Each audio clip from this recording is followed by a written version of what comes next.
अगर कोई व्यक्ति 21 दिनों तक बिना के सिर्फ अपने संकल्प के सहारे बैठा रहे और फिर अचानक सुबह सुबह पुलिस उसे धरना स्थल से उठाकर अस्पताल ले जाए तो सवाल सिर्फ उसकी सेहत का नहीं बल्कि उस आंदोलन का भी बन जाता है जिसके लिए वह लड़ रहा है। आखिर ऐसी क्या नौबत आ गई कि दिल्ली पुलिस को social media activist Sonam Wangchuk को जंतर मंतर से हटाकर अस्पताल ले जाना पड़ा?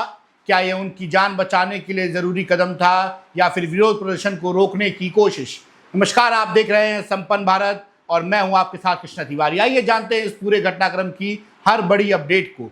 दिल्ली के जंतर मंतर पर पिछले 21 दिनों से नीट परीक्षा में अनियमितताओं के खिलाफ आमरण अनशन कर रहे सोशल एक्टिविस्ट सोनम वांगचुक को शनिवार तड़के दिल्ली पुलिस ने धरना स्थल से हटाकर सफदरजंग अस्पताल में भर्ती करा दिया। सुबह सुबह हुई इस कार्रवाई के दौरान जंतर मंतर पर भारी संख्या में पुलिस बल तैनात रहा।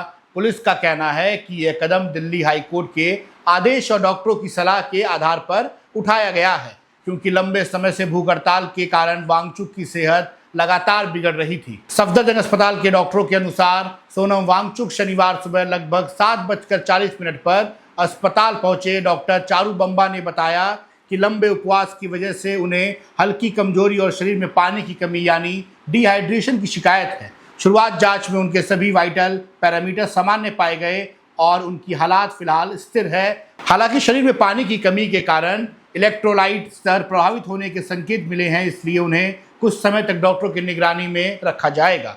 अस्पताल प्रशासन का कहना है कि पहले उनके शरीर में पानी और इलेक्ट्रोलाइट्स का संतुलन सामान्य किया जाएगा, उसके बाद स्वास्थ्य की दोबारा विस्तृत जांच की जाएगी। उधर सोनम वांगचुक की पत्नी गीतांजलि ने अस्पताल पहुंचकर चिंता जताई और सोशल मीडिया प्लेटफॉर्म एक्स पर एक भावुक अपील की। उन्होंने कहा कि जब तक परिवार और पिछले 20 दिनों से उनकी निगरानी कर रहे डॉक्टरों की सहमति ना हो तब तक सोनम वांगचुक को मुंह या नसों के माध्यम से कोई भी दवा या तरल पदार्थ नहीं दिया जाए। उन्होंने कहा कि उनके उपचार से जुड़ा हर फैसला परिवार और मेडिकल टीम की सहमति से ही लिया जाना चाहिए।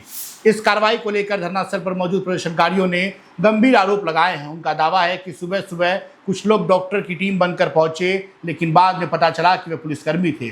प्रदर्शनकारियों का कहना है कि जब उन्होंने नियमित स्वास्थ्य जांच का समय आने तक इंतजार करने की बात कही, तब पुलिस ने हाई कोर्ट के आदेश का हवाला देते हुए सोनम वांगचुक को अपने साथ ले जाना शुरू कर दिया। कुछ प्रदर्शनकारियों ने आरोप लगाए कि इस दौरान धक्का मुक्की हुआ और मारपीट भी हुई तथा कई लोगों को चोट आई है। उनका यह भी कहना है कि पुलिसकर्मी सिविल ड्रेस में मौजूद थे। वहीं कॉकरोच जनता पार्टी यानी सीजीपी के संस्थापक अभिजीत दीपके ने दावा किया है कि जब यह कार्रवाई हुई उस समय वह कुछ देर के लिए धरनास्थल से बाहर गए हुए थे। उन्होंने आरोप लगाया कि लौटते समय उन्हें पता चला कि पुलिस सोनम वांगचुक को जबरन अस्पताल ले गई है। उन्होंने यह भी आरोप लगाया कि पुलिस ने उनके साथ मारपीट की और उन्हें रोका गया। हालांकि इन आरोपों पर दिल्ली पुलिस की ओर से कोई अलग पुष्टि अभी तक नहीं सामने आई है। दिल्ली पुलिस ने इस पूरे मामले पर अपना पक्ष रखते हुए कहा कि हाईकोर्ट के निर्देशों का पालन करते हुए और एक्सपर्ट्स डॉक्टर की सलाह के आधार पर यह कार्रवाई की गई है। नई दिल्ली जिला पुलिस के डीसीपी ने एक्स पर जारी बयान में कहा कि सोनम वांगचुक की बिगड़ती सेहत को देखते हुए उन्हें आवश्यक चिकित्सा सुविधा उपलब्ध कराने के लिए अस्पताल ले जाया गया है।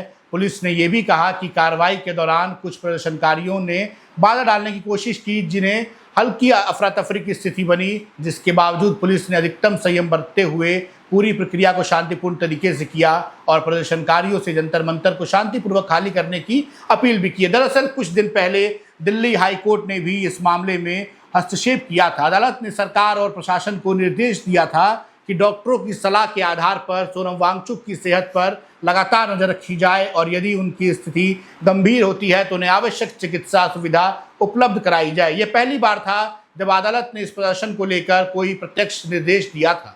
अदालत ने यह भी स्पष्ट किया था कि अधिकारियों को डॉक्टर की राय के अनुसार जरूरी कदम उठाने की पूरी छूट होगी। इस पूरे घटनाक्रम के बीच आंदोलन भी जारी है। कॉकरोच जनता पार्टी ने घोषणा की है कि 20 जुलाई को प्रस्तावित चलो संसद मार्च अपने तय कार्यक्रम के अनुसार निकाला जाएगा। पार्टी का कहना है कि सोनम वांगचुक को अस्पताल ले जाने से आंदोलन रुकेगा नहीं। साथ ही ये भी घोषणा की गई कि अभिजीत दीपके अब बेबुनियादी भूख हड़ताल पर बैठेंगे ताकि आंदोलन की अगुवाई जारी रह सके। सोनम वांगचुक के स्वास्थ्य को लेकर डॉक्टर पहले ही चेतावनी दे चुके थे कि लगातार उपवास के कारण उनका वजन 9 किलोग्राम से अधिक घट चुका है। डॉक्टरों के अनुसार यदि यह स्थिति और लंबी चली तो शरीर के महत्वपूर्ण अंगों पर गंभीर असर पड़ सकता है। हालांकि कुछ दिन पहले मेडिकल टीम ने यह भी बताया था कि वह मानसिक रूप से पूरी तरह सतर्क हैं और उनकी स्थिति स्थिर बनी हुई है, लेकिन लगातार निगरानी बेहद जरूरी है। राजनीतिक प्रतिक्रियाएं भी तेज हो गई हैं। आम आदमी पार्टी के राज्यसभा सांसद संजय सिंह ने दिल्ली पुलिस की कार्रवाई की आलोचना करते हुए कहा कि सरकार को सोनम वांगचुक की मांगें सुननी चाहिए थी, न कि उन्हें जबरन अस्पताल ले जाना चाहिए था। वहीं समाजवादी पार्टी की सांसद डिंपल यादव ने इस कार्रवाई को लोकतांत्रिक अधिकारों के खिलाफ बताते हुए कहा कि शांतिपूर्ण विरोध को इस तरह दबाना उचित नहीं है। दूसरी ओर प्रशासन का कहना है कि उनकी प्राथमिकता किसी भी कीमत पर सोनम वांगचुक की जान बचाना है और अदालत के निर्देशों का पालन करना है। गौरतलब यह है कि सोनम वांगचुक 28 जून से इस आंदोलन में शामिल हुए थे और तभी से लगातार आमरण अनशन पर बैठे थे।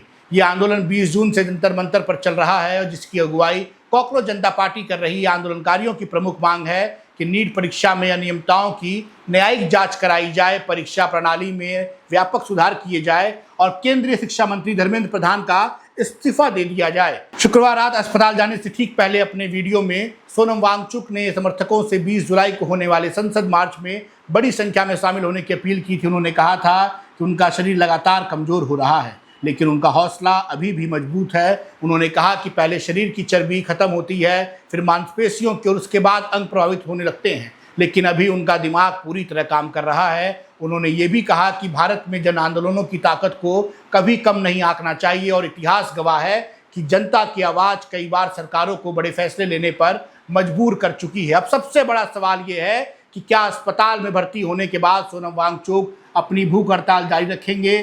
क्या 20 जुलाई को चलो संसद मार्च पहले की तरह होगा?